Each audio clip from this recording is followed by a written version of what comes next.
In today's video, let me show you how to fix the Chime card decline. Welcome back everyone to this new video. Now, if you're having issues where the Chime card is constantly getting declined, in today's video, let me show you the few solutions that you can try out. Now, the first thing that you can immediately check is head over to your transaction history and then take a look at the exact reason your card is getting declined.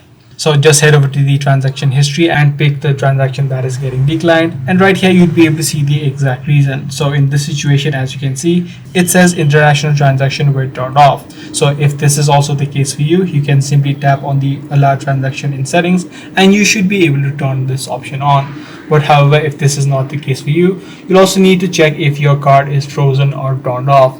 If you have turned off the card within your Chime application, this also may be the exact issue that you're facing. Also make sure that you have sufficient funds, as well as make sure that you have not exceeded the spending limits. So once you made sure of these few things, you should be able to fix the Chime card decline error.